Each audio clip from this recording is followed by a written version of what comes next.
बिस्मिल्लाहिर्रहमानिर्रहीम। अस्सलाम वालेकुम। आज हम चैप्टर नंबर 21 के नेक्स्ट एमसीक्यूज़ करने लगे हैं। एमसीक्यूज़ जो हैं ये topic radiation exposure to building block of matter, यानी इस चैप्टर के कंप्लीट एमसीक्यूज़ आज होने वाले हैं। ठीक है, तो इसके बाद नेक्स्ट फिर हम चैप्टर नंबर 20 पे चलेंगे। तो इसको स्टार्ट करते हैं। ईजी सी हैं और इम्पोर्टेंट भी हैं ये। तो इसमें फ़र्स्ट जो एमसीक्यूज़ हैं वो है for skin cancer dash is used for treatment. तो स्किन कैंसर के लिए क्या यूज़ करते हैं? तो इसमें नंबर 1 स्ट्रॉन्शियम 90 भी यूज़ होता है इसोटोप्स, और फास्फोरस 32 भी यूज़ होता है। ई और सी ऑप्शन आ जाएगी।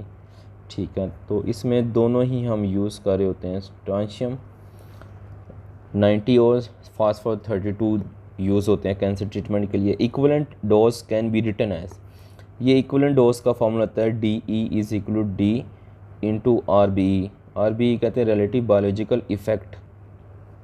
नेक्स्ट चलते हैं थर्ड पे। The circulation of blood can be studied by using radio active sodium 24। Sodium 24 से हम ब्लड सर्कुलेशन को डिस्कस करते हैं। Which one of the following is a long range force. Long range force कौन सी होती है? ग्रेविटेशन फोर्स और इलेक्ट्रोमैग्नेटिक फोर्स दोनों ही लॉन्ग रेंज फोर्स हैं। फिफ्थ देखते हैं। The background radiation to which we are exposed on the average per year is, जो पर ईयर एवरेज जो हम पे रेडिएशन एक्सपोज करती हैं उनकी वैल्यू 2 मिली सीवरेट है। ठीक, तो नेक्स्ट देखते हैं। The cosmic radiation consist of cosmic radiation high energetic actually ये पार्टिकल होते हैं। High energetic and electromagnetic radiation को कहते हैं इनको।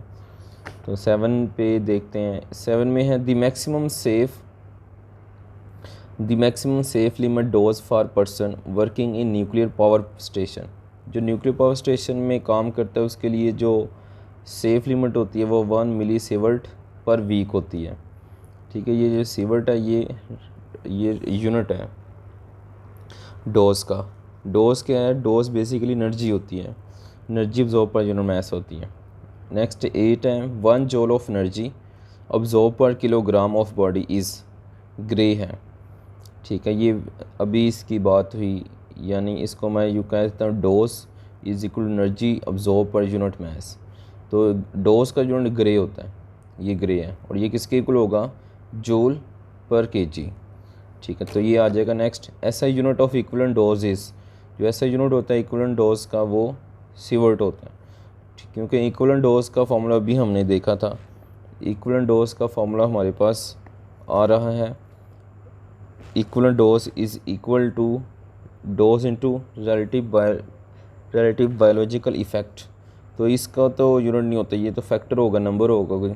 तो ये डोज का यूनिट ग्रे होता है, तो रिलेटिव डोज का यूनिट भी ग्रे आ जाएगा। तो नेक्स्ट इसमें देखते हैं।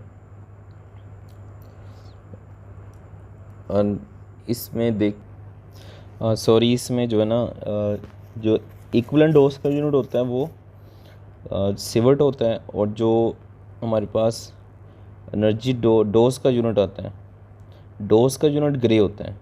और ग्रे किसके इक्वल होगा? ये डोज है, डोज का यूनिट ग्रे है और ग्रे इक्वल होगा जूल पर केजी। ठीक है, और जो इक्विवेलेंट डोज का यूनिट आएगा वो आएगा सीवर्ट। तो सीवर्ट को SV से लिखेंगे, और सीवर्ट इज़ इक्वल टू, इसकी हम बात करते हैं सीवर्ट के इक्वल होता है, तो ये हम कहते हैं ये 1 ग्रे। ठीक है, 1 gray into relative biological effect, ये 1 सीवर्ट का यूनिट इसके इक्वल होता है। ठीक है, तो पहले मैंने कहा था ये नंबर होता है, तो इस नंबर को ये जो रिलेटिव बायोलॉजिकल इफेक्ट है ना, इसको वैसे ही हम साथ लिखेंगे। ठीक है, तो ये इसका सीवर्ट हो गया इक्विवेलेंट डोज का, और डोज का यूनिट हो जाएगा ये ग्रे, और ग्रे इक्वल टू जूल पर किलोग्राम। नेक्स्ट देखते हैं ऐसा यूनिट ऑफ डोजेस, तो ये सीवर्ट आ जाएगा। नेक्स्ट है which of the following experience है स्ट्रॉन्ग न्यूक्लियर फोर्स। जो स्ट्रॉन्ग न्यूक्लियर फोर्स एक्सपीरियंस करते हैं वो प्रोटॉन और न्यूट्रॉन्स होते हैं। नेक्स्ट है a man of 100 kg absorb energy 1000 joule from radiation. The absorb dose in grey is. ठीक है, तो इसको सॉल्व करते हैं। तो इसमें देखें मैथ्स दिया हुआ है 100 और एनर्जी दी हुई है 1000। तो ये फार्मूला हमने लिखा हुआ है, एनर्जी आ जाएगी 1000 और मैथ आ जाएगा 100। ये 2 0 कैंसिल तो 10 रह जाएगा, तो 10 इसमें आंसर आ जाएगा। ठीक है, तो नेक्स्ट देखते हैं 12 रिलेटिव बायोलॉजिकल इफेक्ट यानी RBE of alpha particle from natural radio activity is. तो ये जो अल्फ़ा पार्टिकल का रिलेटिव बायोलॉजिकल इफेक्ट होता है नेचुरल रेडियो एक्टिविटी से, वो 10 RBE होता है। इसको ऐसे याद रखना है, ये टेबल वगैरह में दी हुई हैं वैल्यूज़। ठीक है, तो it is required to double the absorb dose in gray, what step must be taken.